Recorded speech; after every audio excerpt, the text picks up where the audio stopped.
Hello everyone.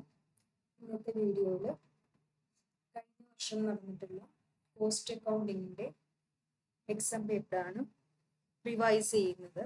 ഒന്നാമത്തെ സെക്ഷനിൽ ചോദിച്ചിട്ടുള്ളത് define cost accounting. Cost accounting എന്താണെന്ന് ചോദിച്ചിട്ടുണ്ട്. ICMA ഡെഫിനിഷനാണ് കൊടുത്തിട്ടുള്ളത്. പഠിച്ചിട്ടുള്ള ഏതെങ്കിലും ഒരു ഡെഫിനിഷൻ നിങ്ങൾ എന്ത് ചെയ്യുക, കൊടുക്കുക. Then അടുത്തത് what is activity based cost. Activity based costing എന്ന് പറഞ്ഞിട്ടുണ്ടെങ്കിൽ it identifies in an organisation, ഓരോ ഒരു ഓർഗനൈസേഷനിൽ ഡിഫറെൻറ്റ് ആക്ടിവിറ്റീസ് ഉണ്ടായിരിക്കും. അപ്പോൾ ഓരോ ആക്ടിവിറ്റീസിനും ഉള്ള കോസ്റ്റ് അത് എത്രയാണെന്ന് മനസ്സിലാക്കാനുള്ള ഒരു കോസ്റ്റിംഗ് ടെക്നിക്കാണ് എന്ത് പറയുന്നത്, ആക്ടിവിറ്റി ബേസ്ഡ് കോസ്റ്റിംഗ് എന്ന് പറയുന്നത്. Then what are direct cost.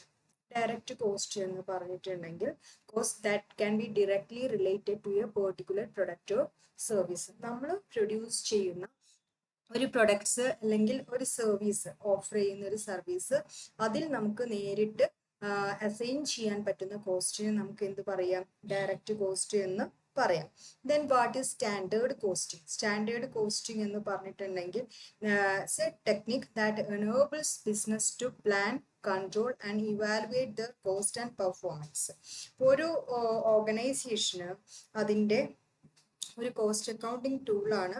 Cost accounting ടൂളിൽ എന്താ ചെയ്യുന്നതെന്ന് വെച്ചിട്ടുണ്ടെങ്കിൽ നമ്മൾ പ്ലാൻ ചെയ്യുന്നു, കൺട്രോൾ ചെയ്യുന്നു, ഇവാലുവേറ്റ് ചെയ്യുന്നു. എന്താണ് ഇതൊക്കെ ചെയ്യുന്നത്, കോസ്റ്റുമായിട്ട് റിലേറ്റഡ് ആയ കാര്യങ്ങൾ plan, control and evaluate and performance by setting predetermined standards.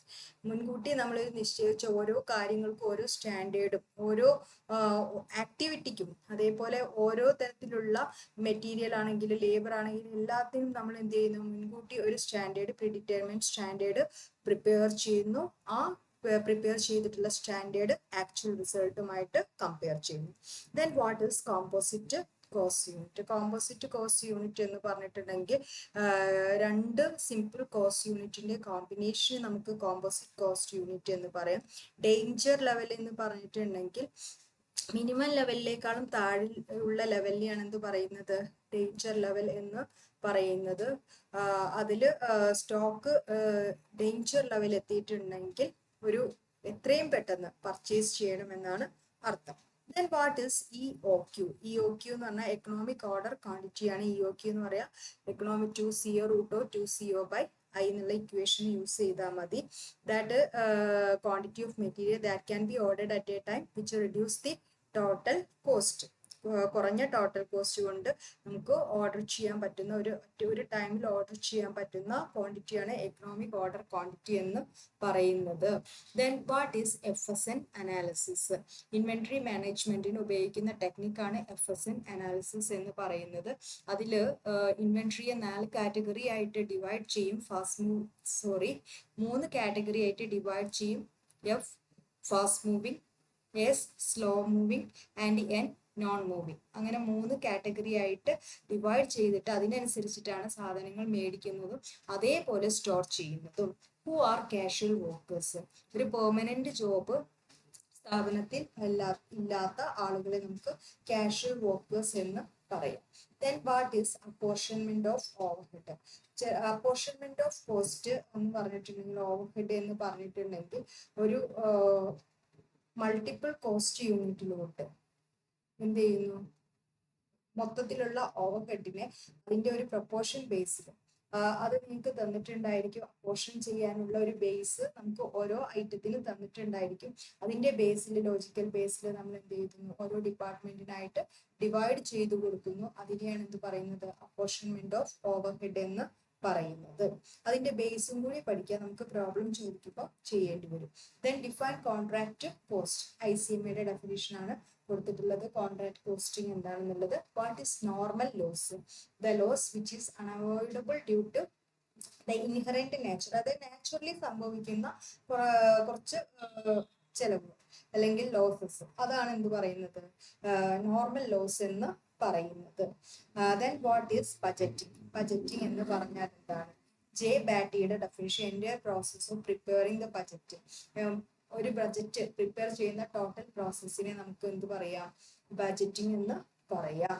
Budget, different types of ബജറ്റ്സിനെ കുറിച്ചും ഫിക്സഡ് ബജറ്റ്, ഫ്ലെക്സിബിൾ ബജറ്റ് അങ്ങനെയുള്ള കാര്യങ്ങളെ കുറിച്ച് വേണമെങ്കിൽ നിങ്ങൾക്ക് അവിടെ മെൻഷൻ ചെയ്യും. 2 or 3 സെന്റൻസ് എഴുതുക കേട്ടോ. Then what is variance? Variance എന്ന് പറഞ്ഞാൽ difference between standard cost or profit or sales and actual cost or profit or sales. സ്റ്റാൻഡേർഡും ആക്ച്വലും തമ്മിലുള്ള ഡിഫറൻസ്, അത് കോസ്റ്റ് ആവാം, പ്രോഫിറ്റ് ആവാം, സെയിൽസ് ആവാം, ഇത് തമ്മിലുള്ള ഡിഫറൻസിന് നമുക്ക് എന്ത് പറയാം? വേരിയൻസ് എന്ന് പറയാം. Then labour cost variance. Labour cost variance എന്ന് പറഞ്ഞാൽ സ്റ്റാൻഡേർഡ് കോസ്റ്റ് ഓഫ് ലേബറും അതേപോലെ ആക്ച്വൽ കോസ്റ്റ് ഓഫ് ലേബറും തമ്മിലുള്ള ഡിഫറൻസിനെയാണ് ഇത് പറയുന്നത് ലേബർ കോസ്റ്റ് വേരിയൻസ് എന്ന് പറയുന്നത്. അപ്പൊ ഇത്രയാണ് നമ്മുടെ പാർട്ട് 1 ചോദിച്ചിട്ടുള്ളത്. പാർട്ട് ബിയിൽ ചോദിച്ചിട്ടുള്ളത് what you mean by VED analysis. ഈ ഇൻവെന്ററി മാനേജ്മെന്റ് റിലേറ്റഡ് ആയിട്ടുള്ള ഒരുപാട് ക്വസ്റ്റ്യൻസ് നമുക്ക് ചോദിച്ചിട്ടുണ്ട്. FSN അനാലിസിസ് ചോദിച്ചിട്ടുണ്ട്, VED. അപ്പോൾ അത് ആ ഒരു ഭാഗം നന്നായിട്ട് നോക്കി പോവുക കേട്ടോ. എന്തായാലും അത്യാവശ്യം ക്വസ്റ്റ്യൻ ചോദിക്കാനുള്ള ഒരു ഏരിയ ആണ്. അതേപോലെ ഡേഞ്ചർ ലെവൽ ചോദിച്ചിട്ടുണ്ട്, റീഓർഡർ, EOQ അങ്ങനെയുള്ള കുറെ ക്വസ്റ്റ്യൻസ് ആ ഭാഗത്തുനിന്ന് നിങ്ങൾക്ക് പ്രതീക്ഷിക്കാം, പ്രോബ്ലം ആയിട്ടും പ്രതീക്ഷിക്കാം. പിന്നെ നമ്മുടെ മെത്തേഡ്സ് ദലിഫോ ഫിഫോ അതിലുള്ള ഏതെങ്കിലുമൊക്കെ മെത്തേഡ്സുകൾ ചോദിക്കും കേട്ടോ. അത് 10 മാർക്കിനുള്ള എസ്സേയും പ്രതീക്ഷിക്കാം. അപ്പൊ ഈ ക്വസ്റ്റ്യൻ പേപ്പറിലും ഉണ്ടാവും, അതേപോലെ ഇനിയുള്ള ക്വസ്റ്റ്യൻ പേപ്പറിലും അത്തരം ക്വസ്റ്റ്യൻസ് ഒക്കെ നമുക്ക് എക്സ്പെക്ട് ചെയ്യാം. നന്നായിട്ട് പഠിക്കുക കേട്ടോ. VED അനാലിസിസ് എന്ന് പറഞ്ഞാൽ ഇൻവെന്ററി കൺട്രോളിൽ യൂസ് ചെയ്യുന്ന ഒരു ടെക്നിക്കാണ്. V എന്ന് പറഞ്ഞാൽ വൈറ്റൽ ഗുഡ്സ്, ഏറ്റവും ഇമ്പോർട്ടൻ്റ് ആയിട്ടുള്ള ഗുഡ്സ് ആണ്. E എന്ന് പറഞ്ഞിട്ടുണ്ടെങ്കിൽ എസെൻഷ്യൽ ആണ്. D എന്ന് പറഞ്ഞിട്ടുണ്ടെങ്കിൽ ഡിസൈറബിൾ. അപ്പൊ ആ ഒരു ക്രമത്തിനനുസരിച്ചിട്ട് ആണ് എന്ത് ചെയ്യുന്നത്, ഗുഡ്സ് സ്റ്റോക്ക് ചെയ്യുന്നത്. അപ്പൊ ആദ്യം എന്ത് ചെയ്യുന്നു, അതിൽ എന്തൊക്കെയാ ചെയ്യുന്നത് വെച്ചിട്ടുണ്ടെങ്കിൽ ആ പ്രൊഡക്ട്സുകളെ മൊത്തത്തിലുള്ള സ്റ്റോക്കിനെ കാറ്റഗറൈസ് ചെയ്യുന്നു. പിന്നെ അതിനനുസരിച്ചിട്ട് production stop, consider the factors like production stoppage, cost of delay, safety implication, ഇങ്ങനെയുള്ള ഫാക്ടേഴ്സ് നമ്മൾ എന്ത് ചെയ്യണം, പരിഗണിക്കണം. പിന്നെ VED ബേസിൽ ഇവ കാറ്റഗറൈസ് ചെയ്യുന്നു. Then different inventory management strategies, ഓരോ കാറ്റഗറിക്കും ഡിഫറെൻറ്റ് സ്ട്രാറ്റജിയാണ് അപ്ലൈ ചെയ്യുന്നത്. Write a note on ascertainment of profit on incomplete contract. Contract cost എന്നുള്ള ഭാഗത്തുനിന്ന് ഒരു 5 മാർക്കിന് ചോദിച്ചിട്ടുള്ള ഒരു ക്വസ്റ്റ്യൻ ആണ്. കോൺട്രാക്ട് ജസ്റ്റ് കമൻസ് ചെയ്യാൻ നമുക്ക് പ്രോഫിറ്റ് ഒന്നും കിട്ടത്തില്ല അല്ലെ. ഒരു കാൽഭാഗം ആയിട്ടുണ്ടെങ്കിൽ മാത്രമാണ് എന്ത് ചെയ്യുന്നത്, നമുക്ക് പ്രോഫിറ്റ് കിട്ടി തുടങ്ങുക. Then contracts which are reasonably advanced if the degree of completion less than or equal to 1/4. അതായത് നമ്മുടെ ഒരു വർക്ക്, മൊത്തം വർക്ക് നിങ്ങൾ ഒന്നാണെന്ന് വെക്കുക, 1 അല്ലെങ്കിൽ 100 സങ്കല്പിക്കുക. അതിന്റെ കാൽഭാഗം നമ്മൾ ചെയ്തിട്ടുള്ളൂ എന്ന് വെച്ചാൽ ആ കാൽഭാഗത്തിൽ താഴെയാണെങ്കിൽ പ്രത്യേകിച്ച് ഒന്നും ഉണ്ടാവില്ല, പ്രോഫിറ്റ് ഒന്നും എന്ത് ചെയ്യില്ല, ട്രാൻസ്ഫർ ചെയ്യില്ല എന്നുള്ളതാണ്. അത് റിസർവ് ആയിട്ട് എൻറ്റയർ എമൗണ്ട്, നോഷണൽ പ്രോഫിറ്റ് അങ്ങനെ എന്തെങ്കിലും ഉണ്ടാവുള്ളൂ, ബാക്കി എൻറ്റയർ എമൗണ്ട് റിസർവ് ആയിട്ട് വെക്കും. ഇനി അതല്ല, കാൽഭാഗം തീർത്തു, കാൽഭാഗത്തിലേറെയും അരഭാഗത്തിൽ കുറവ്, അങ്ങനെയാണെങ്കിൽ നമുക്ക് എത്ര കിട്ടും notional profit? Notional profit 1/3 of the notional profit P&L അക്കൗണ്ടിലോട്ട് ട്രാൻസ്ഫർ ചെയ്യാം, ബാക്കി പോർഷൻ നിങ്ങൾക്ക് റിസർവ് ആയിട്ട് വെക്കാം. ഇനി അരഭാഗത്തിൽ കൂടുതലും ആണ് നമ്മുടെ കംപ്ലീഷൻ എങ്കിൽ 2/3 ഓഫ് ദി നോഷണൽ പ്രോഫിറ്റ് നമുക്ക് ക്ലെയിം ചെയ്യാൻ പറ്റുന്നതാണ്.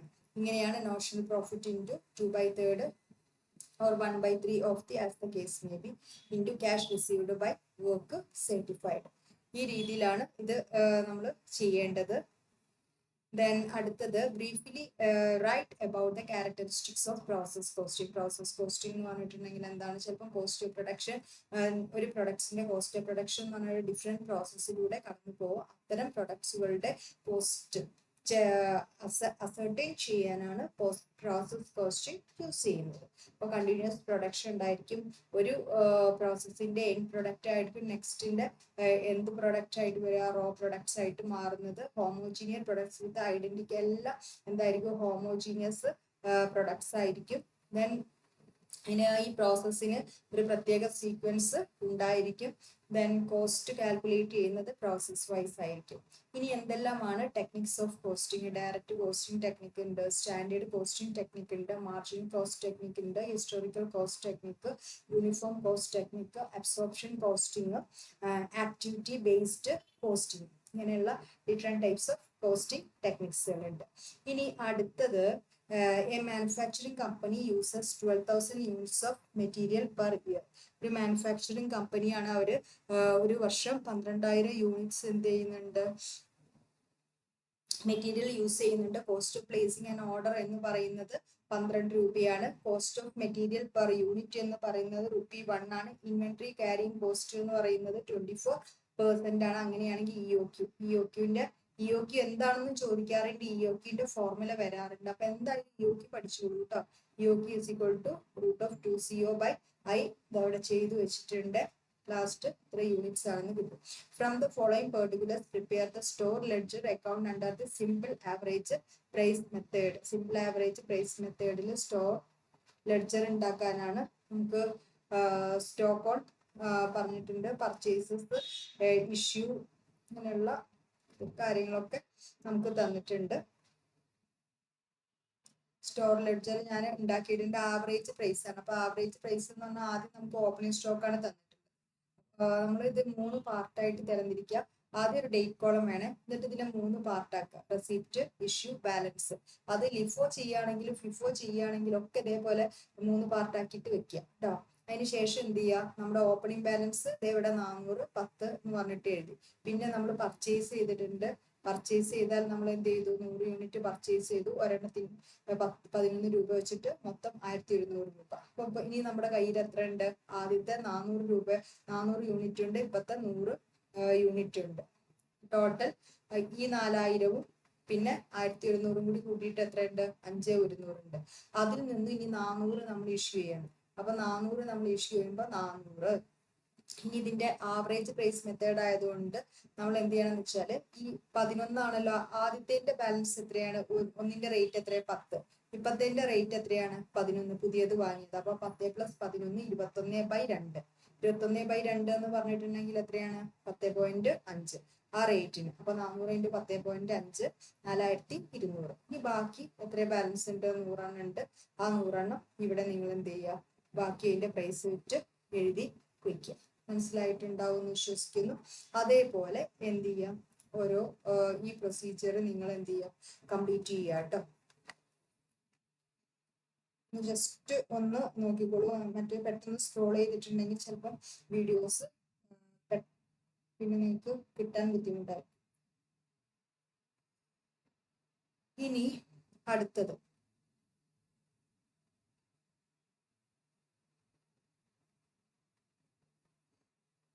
work out the machine hour rate for the following machine whose scrap value is nil. Cost of the machine തന്നിട്ടുണ്ട്. other charges, freight, installation ഉണ്ട്, വർക്കിംഗ് ലൈഫ് ഉണ്ട്, working hours ഉണ്ട്, repair charge ഉണ്ട്.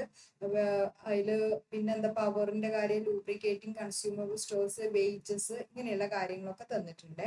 നമ്മളിത് 2 portion ആക്കിയിട്ടല്ലേ ചെയ്യാം.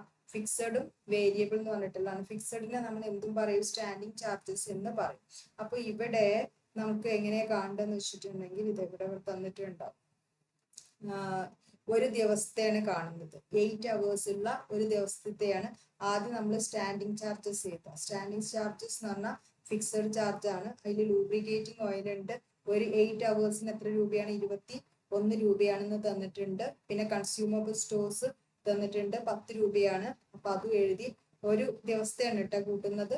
Then wages എത്രയാണ്, 4 രൂപയാണ്. അങ്ങനെ മൊത്തം സ്റ്റാൻഡിങ് ചാർജ് എത്ര കിട്ടും, ടോട്ടൽ സ്റ്റാൻഡിങ് ചാർജ് എന്ന് പറഞ്ഞിട്ടുണ്ടെങ്കിൽ 35 രൂപ. മണിക്കൂറിന് 8 മണിക്കൂറല്ലേ ഉള്ളത്. അപ്പൊ ഒരു മണിക്കൂറിലേക്ക് കണക്കാക്കുമ്പോൾ 4.375 രൂപ ഉണ്ടായിരിക്കും. ഇനി വേരിയബിൾ കോസ്റ്റുകളാണ്. വേരിയബിൾ കോസ്റ്റ് ഏതാണ്, ഫിക്സഡ് വേരിയബിൾ ഒക്കെ നമ്മൾ പഠിക്കണം കേട്ടോ.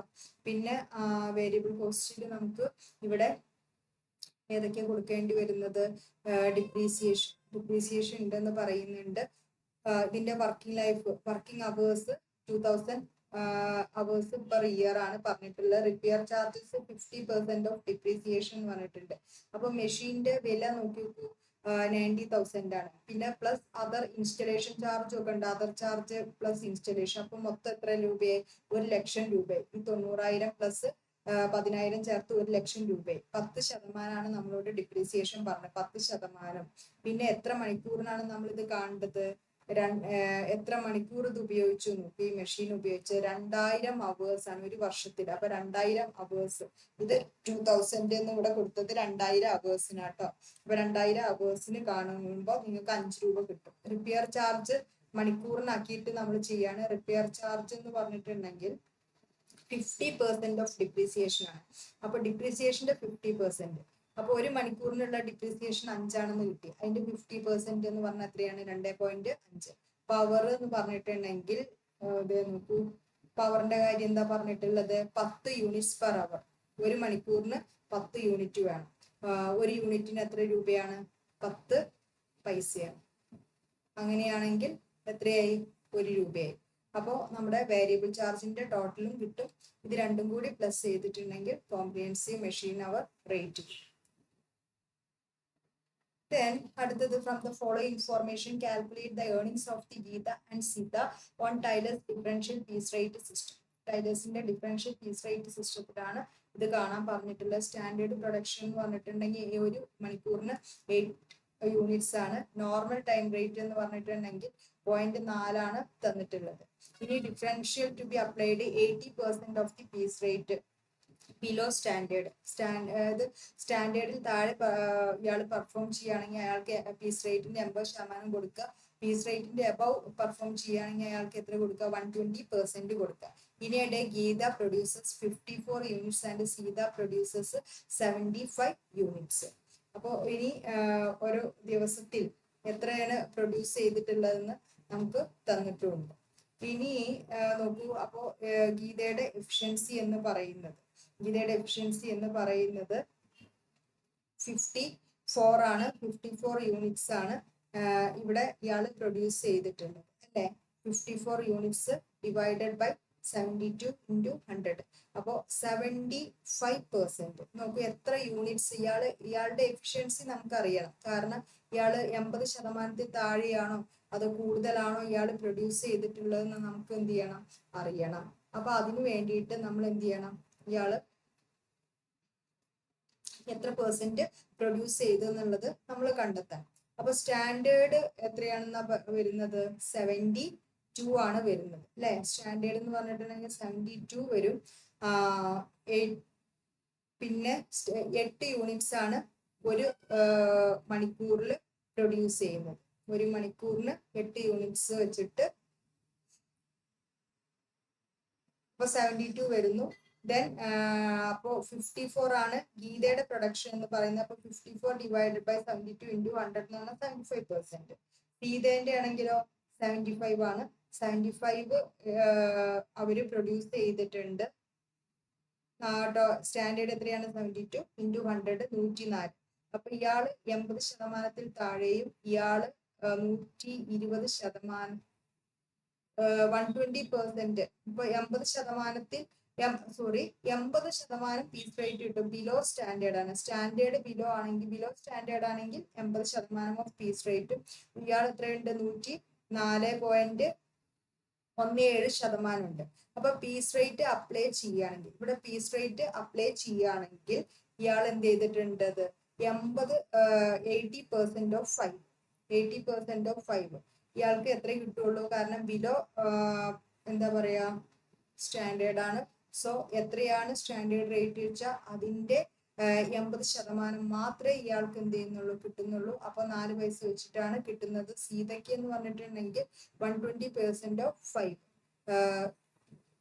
5 രൂപയുടെ 120% ആണ് ഇയാൾക്ക് കിട്ടുന്നത്. അപ്പൊ 6 പൈസ കിട്ടും. പിന്നെ ഏർണിങ്സ് ഇവർക്ക് കിട്ടുന്ന ആ എമൗണ്ട് കൊണ്ട് അവരിൽ കിട്ടുന്ന എമൗണ്ട് കൊണ്ട് അവര് എത്ര മണിക്കൂറാണോ ഉള്ളത് അതിനെ ഇൻറ്റു ചെയ്തിട്ടുണ്ടെങ്കിൽ ഓരോരുത്തരുടെയും കിട്ടും. ദെൻ അടുത്തെന്ന് പറഞ്ഞിട്ടുണ്ടെങ്കിൽ you are required to prepare the contract account showing the profit and loss account on 13th April 2022. Contract price അതേപോലെ മെറ്റീരിയൽസ് ഇങ്ങനെയുള്ള കാര്യങ്ങളൊക്കെ കൊടുത്തിട്ടുണ്ട്. ദെൻ അടുത്തത് cost of work done but not certified, direct expenditure, cost of establishment, wage, material in hand, ലാസ്റ്റിലുള്ള closing balance ആണ് ഈ കൊടുത്തിട്ടുള്ളത് കേട്ടോ. ഈ 13th April കിടക്കുന്നത്. Material return to store, last materials തിരിച്ച് ഇങ്ങോട്ട് വന്നിട്ടുള്ള മെറ്റീരിയൽസിന്റെ ഡീറ്റെയിൽസും അവിടെ കൊടുത്തിട്ടുണ്ട്.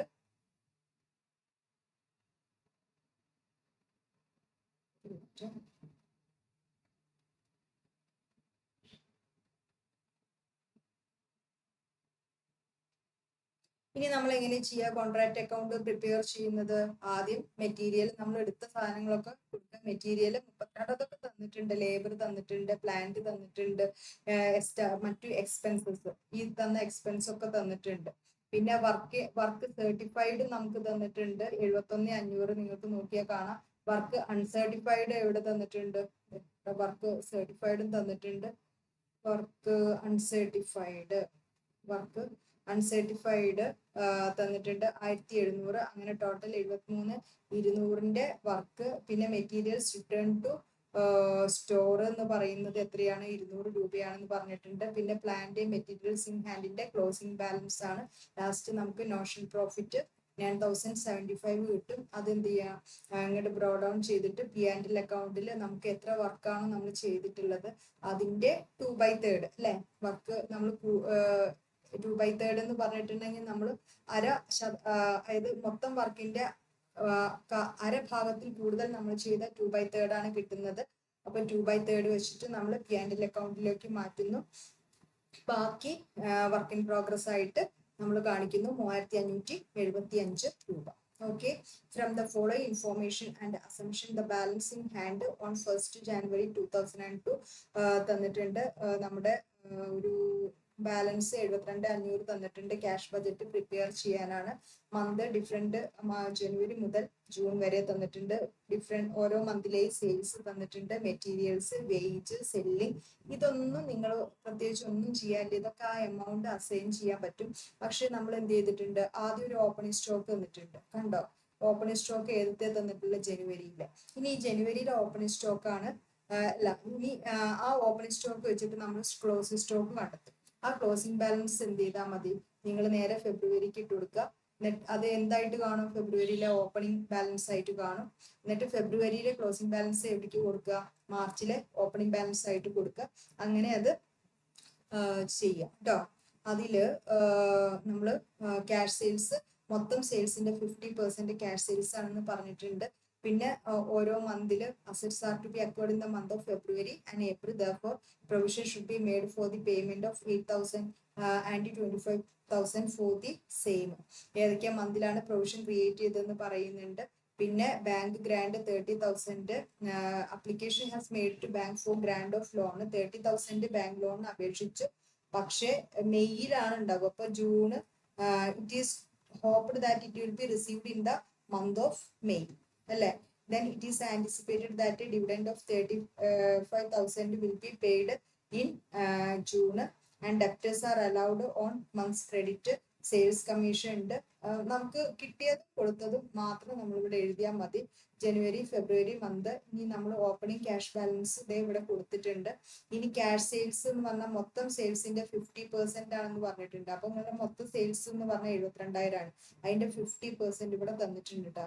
50% ആണെന്ന്. അപ്പൊ ഓരോന്നിന്റെ നിങ്ങൾ എന്ത് ചെയ്താൽ മതി? 50% കണ്ടാൽ ഇതേപോലെ സെയിൽസ് കിട്ടും.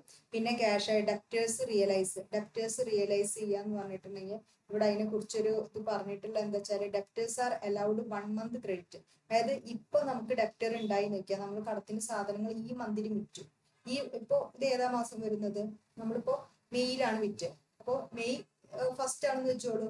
ഇനി അതിന്റെ ക്യാഷ് എപ്പോഴാണ് കിട്ടുക? ജൂൺ. 1 month ക്രെഡിറ്റ് എന്ന് പറഞ്ഞാൽ ആ രീതിയിലാണ് വരുന്നത്. അപ്പൊ ജനുവരിയിൽ വിറ്റ സാധനത്തിന്റെ പൈസ എപ്പോഴാണ് കിട്ടുക? ഫെബ്രുവരിയിലാണ് കിട്ടുക. മനസ്സിലാകുന്നുണ്ടോ? അപ്പൊ അതേപോലെ ഇവിടെ എഴുതി വെക്കുക ഡെപ്റ്റേഴ്സ് റിയലൈസ്ഡ്. അപ്പൊ 36,000 രൂപയ്ക്ക് ജനുവരി വിറ്റു, അതിന്റെ ക്യാഷ് എന്ന് കിട്ടും? ഫെബ്രുവരിയിൽ കിട്ടും. 48,500 ഫെബ്രുവരിയിൽ വിറ്റാൽ ക്യാഷ് കിട്ടുന്നത് 48,500 മാർച്ചിലാവും. ആ രീതിയിലാണ് ഇത് പോകുന്നത്. ബാങ്ക് ലോൺ ഒന്നും എഴുതേണ്ട ആവശ്യമില്ല. ടോട്ടൽ. ദെൻ അടുത്ത് നമ്മുടെ എസ്റ്റിമേറ്റഡ് ക്യാഷ് പേയ്മെന്റ്സ്. ക്രെഡിറ്റേഴ്സിന് എത്ര പേയ്മെന്റ് കൊടുത്തു എന്ന് എഴുതാം. വേജസ്, സെല്ലിംഗ്, ഡിസ്ട്രിബ്യൂഷൻ, ഇതൊക്കെ നിങ്ങൾക്ക് പിന്നെ ഒന്നും ചെയ്യേണ്ട ആവശ്യമില്ല. നിങ്ങൾക്ക് അതുപോലെ തന്നിട്ടുണ്ട്. പിന്നെ അസറ്റ് റിയലൈസ്ഡ് ചെയ്തിട്ടുള്ള 2 മന്തുകൾ നമുക്ക് കൊടുത്തിട്ടുണ്ട്. ഡിവിഡൻഡ് കൊടുക്കുന്നുള്ള എക്സ്പെക്ടേഷൻ ആണ്, കൊടുത്തതായിട്ട് പറയുന്നില്ല. ഇനി നിങ്ങൾ എന്താ ചെയ്യേണ്ടത് വെച്ചാല് ഇത് നമുക്ക് വന്ന വരവുകളാണ് ഇത്രയും ഭാഗം. അതിവിടെ ടോട്ടൽ ചെയ്തിട്ട് നമ്മൾ ഇവിടെ വെച്ചിട്ടുണ്ട്. ഈ ടോട്ടലിൽ നിന്ന് നമുക്ക് ആക്ച്വൽ ചെലവായിട്ടുള്ള ഈ തുക ഉണ്ടല്ലോ ഇത് അങ്ങോട്ട് കുറയ്ക്കാം. ഈ കുറച്ചിട്ടുണ്ടെങ്കിൽ ഇതാണ് ഇപ്പൊ നോക്കൂ ആദ്യത്തെ ഇവിടെ നിന്ന് ഇത് കുറച്ചു. അപ്പൊ ഈ 96,340 കിട്ടിയില്ലേ? അതാണ് ഇവിടെ എന്ത് ചെയ്ത് വീണ്ടും ഓപ്പണിംഗ് ബാലൻസ് ആയിട്ട് എഴുതാം കേട്ടോ. ഓപ്പണിംഗ് ബാലൻസ് എന്നിട്ട് ഇതേപോലെ ഈ എമൗണ്ട് കുറച്ചു. അപ്പോൾ ഈ എമൗണ്ട് ക്ലോസിംഗ് ബാലൻസ് കിട്ടും, ഓപ്പണിംഗ് ബാലൻസ് ആയിട്ട് എഴുതി പോവും. ഇനി അടുത്തത് നമ്മൾ briefly explain the steps in the overhead costing. Overhead കോസ്റ്റിംഗിലെ സ്റ്റെപ്സുകളാണ്. ഒന്ന് ഓവർഹെഡ് ക്ലാസിഫിക്കേഷൻ ആണ്, codification and collection of overheads ഉണ്ട്. അപ്പൊ അതൊക്കെ ഡീറ്റെയിൽഡ് ആയിട്ട് എസ്സേ ടൈപ്പ് ക്വസ്റ്റ്യൻ ആണ്, നന്നായിട്ട് പഠിച്ചെഴുതുക. Allocation and apportionment of overheads ഉണ്ട്, പിന്നെ റീ അപ്പോർഷൻമെന്റ് ഓഫ് ഓവർഹെഡ്സ് ഉണ്ട്, അബ്സോർപ്ഷൻ ഓഫ് ഓവർഹെഡ്സ് ഉണ്ട്. ഇത്രയും കാര്യങ്ങളുണ്ട്. അത് നന്നായിട്ട് ഡീറ്റെയിൽഡ് ആയിട്ട് എഴുതണം കേട്ടോ. Then what is time keeping and time booking. എന്താണ് time keeping and time booking എന്ന് പറഞ്ഞിട്ടുണ്ടെങ്കിൽ ആദ്യം അത് എഴുതി വെക്കുക. ഇനി ടൈം കീപ്പിങ്ങിന് ഉപയോഗിക്കുന്ന വാരിയസ് മെത്തേഡ് ഏതൊക്കെയാണ്, അതേപോലെ തന്നെ ടൈം ബുക്കിങ്ങിന് ഉപയോഗിക്കുന്ന ഡിഫറെന്റ് മെത്തേഡ്സ് ഏതൊക്കെയാണ്. അപ്പൊ ഇത്രയാണ് ഈ കോസ്റ്റ് അക്കൗണ്ടിങ്ങിന്റെ ഒരു ക്വസ്റ്റ്യൻ പേപ്പറിൽ ചോദിച്ചിട്ടുള്ളത്. ഇനിയുള്ള ഇപ്പൊ നമ്മുടെ ഇനി വരുന്ന എക്സാം ആണെങ്കിലും എന്താ പറയാ അത്യാവശ്യം പ്രോബ്ലംസ് ഉണ്ടായിരിക്കും, തിയറി ഉണ്ടായിരിക്കും. അപ്പൊ നിങ്ങൾ ഏറ്റവും കൂടുതൽ ശ്രദ്ധിക്കേണ്ട എന്തായാലും ഒരു EOQ ക്വസ്റ്റ്യൻ എന്തായാലും ഉണ്ടായിരിക്കും. ലിഫോ ഫിഫോ അങ്ങനെയുള്ള ടൈപ്പ് ക്വസ്റ്റ്യൻ ഉണ്ടായിരിക്കും. കോൺട്രാക്ട് കോസ്റ്റിംഗ് നിങ്ങൾക്ക് ഉറപ്പിക്കാം. ജോബ് കോസ്റ്റിംഗില് ക്വസ്റ്റ്യൻസ് ചോദിക്കാം. പിന്നെ അപ്പോർഷൻമെന്റ് ഓഫ് ഓവർഹെഡ്സ് എന്നുള്ള ഒരു പോർഷൻ ഉണ്ട് അല്ലെ, അങ്ങനെയുള്ള കാര്യങ്ങൾ പഠിക്കുക. എസ്കലേഷൻ ക്ലോസ് എന്താണെന്ന് പഠിക്കുക. മെയിനായിട്ട് ഈ തിയറി നിങ്ങൾക്ക് കിട്ടാവുന്നതെല്ലാം പഠിക്കുകയും വേണം. പ്ലസ് പ്രോബ്ലംസ് അത്ര വലിയ ടഫ് ഒന്നുമില്ല, ചെയ്യാൻ പറ്റുന്ന പ്രോബ്ലംസ് ആണ്. ലിഫോ ഫിഫോ പിന്നെ ഇപ്പൊ ആവറേജ് ബേസ് സ്റ്റോക്ക് ആണ് ഇതിൽ ചോദിച്ചിട്ടുള്ളത്. അപ്പൊ ലിഫോ ഫിഫോ ഏതെങ്കിലും ഒന്ന് അതും പഠിച്ചു വെക്കാം. പിന്നെ അതേപോലെ റീഓർഡർ ലെവല് അങ്ങനെയുള്ള കുറച്ച് ഇതുണ്ടല്ലോ ഇക്വേഷൻസ്, അതിന്റെ ഇക്വേഷൻസ് പഠിച്ചു വെക്കുക കേട്ടോ. ആ ഭാഗത്തുനിന്ന് ക്വസ്റ്റ്യൻ EOQ മാത്രമല്ല അത് ചോദിക്കാറുണ്ട്. പിന്നെ ഇൻവെന്ററി റിലേറ്റഡ് ആയിട്ട് ഒത്തിരി ക്വസ്റ്റ്യൻസ് നമ്മുടെ ഈ ക്വസ്റ്റ്യൻ പേപ്പറിലുണ്ട് അല്ലെ. FSN അനാലിസിസും VD ഒക്കെ ഒന്നിൽ തന്നെ ചോദിച്ചിട്ടുണ്ട്. സോ അത്രയും ക്വസ്റ്റ്യൻസ് നമുക്ക് ചോദിക്കാൻ ഇനിയും സാധ്യതയുണ്ട്. കോസ്റ്റ് ഷീറ്റിന്റെ പ്രിപ്പറേഷൻ പഠിച്ചു വെക്കുക. കോസ്റ്റ് ഷീറ്റ് എന്താണ്, കോസ്റ്റിംഗ് എന്താണ്, കോസ്റ്റ് അക്കൗണ്ടിങ് എന്താണ്, അങ്ങനെയുള്ള കാര്യങ്ങളൊക്കെ പഠിച്ചു വെക്കുക. നന്നായിട്ട് എക്സാം എഴുതുക, നല്ല മാർക്ക് സ്കോർ ചെയ്യുക കേട്ടോ. So by.